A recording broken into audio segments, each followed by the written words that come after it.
On Sports Central, the coaches back-to-back for In Vogue.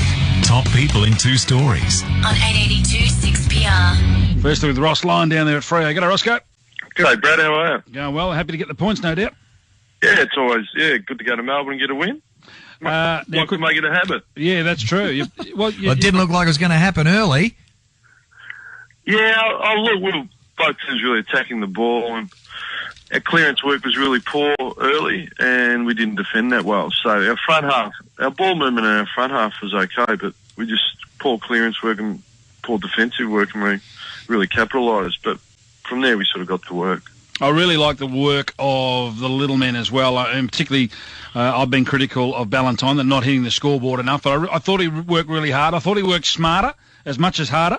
And yeah, you're spot on. He got to some nice spots, and he sort of played the role he should play, follow the ball, plenty of bite, broke the space, and as a combination, Sun and Michael looked pretty good together, and he got some reasonable supply. Was it your move to get Walters up the ground a little bit? Because there's no doubt, I don't know the ins and outs of his problems with his weight, etc. He doesn't look like a natural runner to me, Ross. I said he looked like hard work for him, so I thought it was a good idea that you had him up high and he put himself at the fall of the ball, and he got onto a couple of nice balls and took a mark and kicked 3 goals. Yeah, we want him to come in with the flight more and work his way back, but he can actually run a fair bit. He runs a really good 3K. So yeah. But you're right. The danger is, and like Milne and Bellas and those types, that they always draw back to goals. So we just felt Melbourne playing one-on-one a fair bit, and so we could just sort of draw them up a little bit and isolate the tools and work back in with the flight. And he's a beautiful user if he gets up the ground. He did set up a couple as well. So yeah, look, he's worked really hard, and I'm thrilled for him. But he's got his foot back in the door. He's just got to keep working hard. Just looking at where you're placed at the moment, and you've got a good chance this week to even improve this area. And for me anyway, I'm looking at the defensive side of your game. You've conceded 46 less points than Geelong, 86 less than the Saints, only 21 more than Adelaide, who are sitting up in second spot, and only 42 more than what Collingwood have conceded so far this season. So when you take that into consideration, the last two teams there are sitting in second and third place in the comp. Geelong and St Kilda sitting down in the bottom part of the 8, which you are firmly right in the hunt of competing with at the moment. You must have a fair bit of belief from the result you got on the weekend. That'll increase that belief that you can certainly still be really a big part of the business end of the season. Oh, well, look, we understand that the season's alive, and our best is pretty good. It's just that consistency and finding the balance between attack and defence. But a lot of the times that's about our clearance work, like getting good ground position and putting pressure on the opposition. So we understand there's 7 games to go. There's, early in the year, we looked at our draw and thought, gee whiz, 6 finalists in the first 7 rounds. But, who would have picked Adelaide to be where they are? And so we just sort of try and stay in the moment.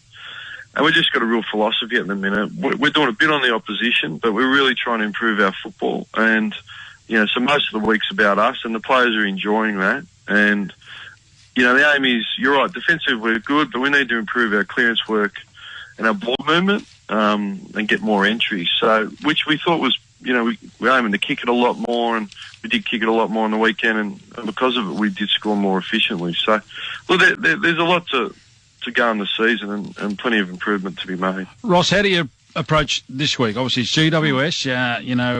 They're getting tired. They look like they're out of gas. I mean, how do you approach it as a match committee? Do you say, well, maybe the bloke who probably needs that time in the waffle, do you take the chance and put him straight in the ones? Not without being perceived as taking GWS too easily? Yeah, look, I don't think we're in a position to have too many luxuries. So we want to try and keep driving the continuity. We've got a couple of, slight injuries that mightn't come up. Main's obviously in a bit of doubt, but he's keen to come up, and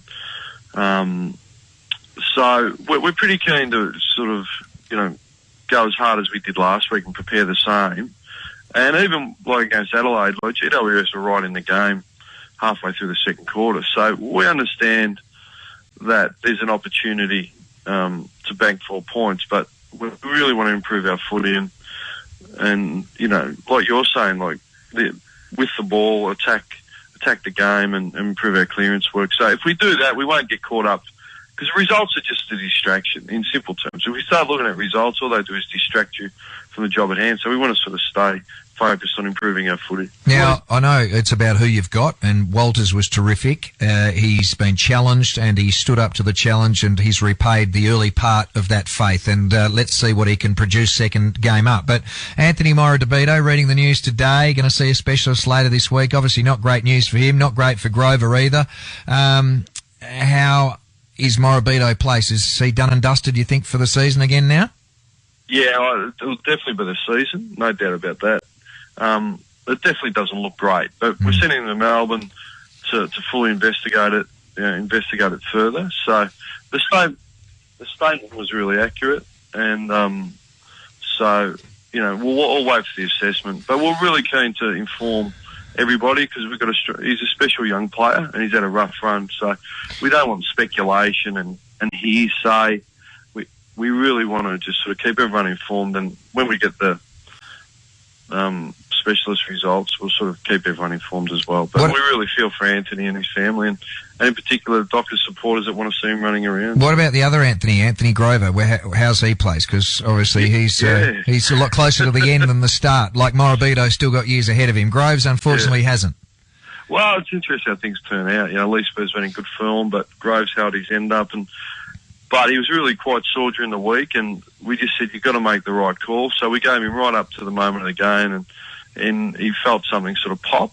So he's getting scans. I haven't got the results of that, but I think it's at the minor end, so he'll be under a bit of pressure. But, he's been a great servant of the club, and, I'm sure he'll play some footy this year again. Whether it's this week, I'm not sure at the minute. Where is Dawson and Fife at this stage? Yeah.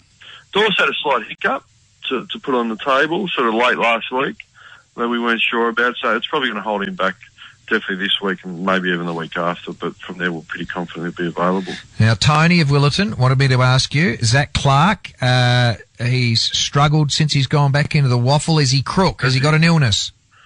Well, he played in the ruck the week before. I think he had 30 hit-outs. So he's certainly not crook. He certainly hasn't got an illness.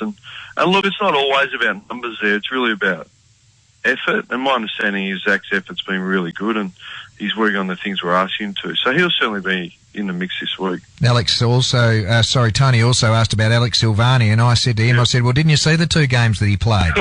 That's a bit harsh there, Carly. Well, you get an opportunity, you got to take it.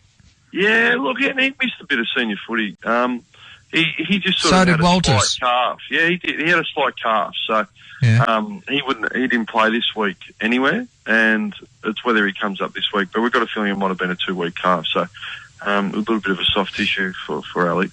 But he's a big part of our future. He's come a long way off the rookie list out of Casey, and and his body's had issues like with his groins and OP and all that. So he's worked through it, and we're really confident with a big summer that he'll be an important part of our defence over the next few years. And to be fair, Ross, I think, even by your own admission, I don't think you got it quite right against Collingwood, did you, with the matchups down back? Matchups? I don't know about matchups. I know midfield got slaughtered, and Clancy. Yeah, I don't. Good spread. Yeah, I'm trying to think of the matchups. So. Well, I don't see him at this point in time being a man who should be able to mark Cloak and or Dawes. I think. But that's his role. But eventually, I think it will be as a second defender. Grover's done that his whole career. I think. But this kid's on the way back, as he said, and I think he's probably your third. You probably get the third forward rather than the major forwards. I think early, and I think until he finds his feet.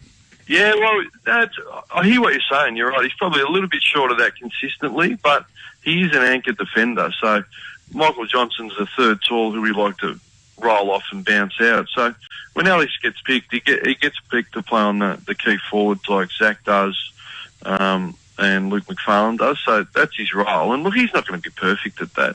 But, he certainly played better games than he did in his 2 back. But, I'm sure... Look, at 24, Luke's not going to play much longer than the next 2 years, probably. And so we see a good combination going forward in the long term with Alex and Zach. So ideally, what do you want to get out of this week? Improve our footy. Really want a consistency. You're right.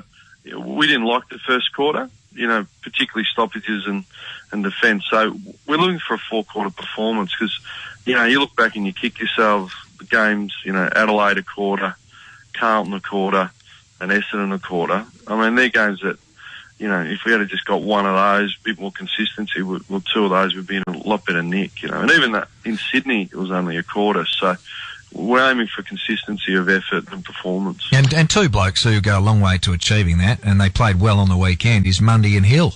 You know, if they can, well, if they can serve up that sort of stuff every week, and I know that Mundy's been struggling a bit, and Hilly's been up and down because he's getting paid close attention. But you know, we expect that from good players, and they are good players. We know that. But if they can dish that up for the next 8 weeks, well, it's going to be good. You're spot on. Like we've sort of in the midfield, we've exposed a few in there, De Boer and Lower and you know, Clancy Pearce. But you know, David's a BNF winner, and his struggles are well documented this year, but it was his best game on the weekend. I thought he's clearly PRG for us, and if he can keep that going the next 7 weeks in combination with Stephen, and it was really exciting. Nathan got the all clear from the specialist, so Nathan's pumped and ready to go. You know, he would even push for this week, but we're really confident he'll be there against Port. So with those three in, combined with the others, the midfield's starting to take shape, no doubt about that. So, Ross, you want to cut your own jib down there at Fremantle, but the way the Swans played yesterday, is that approximately of what you'd love to get the Fremantle Dockers to be able to do in the future? Look, I was in Melbourne still. I watched the half at my dad's place because I spent a bit of time with him, and so I watched that game. Look, I spoke to Summer today, and he said I watched it, and he said, gee, the stoppages, all they did was hit in. It wasn't complicated. They just hit in hard, and turned it over and then spread hard. So you're right. It's not a complicated game when you strip it all back. So, but gee whiz, West Coast have been decimated with injuries, haven't they? The way they've carried themselves and performed has been a credit to them. And at some point, that weight and number is going to take a toll on that football team. And, you know, I'm sure they'll recover and get going as well. So, well, they're the benchmark teams at the moment, and that's what we're striving to be. So you can get West Coast to model yourself. You know? So you can get West Coast in the next derby? I'll tell you, I haven't thought about it. They'll be vulnerable if they don't get a couple back. Can't you twist the terms there? I'm giving them credit. Next week you thought about what we reckon we can get. Well, I tell you what, you've got to get teams at the right time. Sydney got them at the right time, Ross. At home, they'd won 17 straight, and you're going to get them at the right time as well, because they're still going to have a fair few on the sidelines when you come up against them. So the chances there. Time in footy, but here we go, back to the old cliches. 3 weeks is a lifetime. Thanks, Fred. Good luck on the weekend.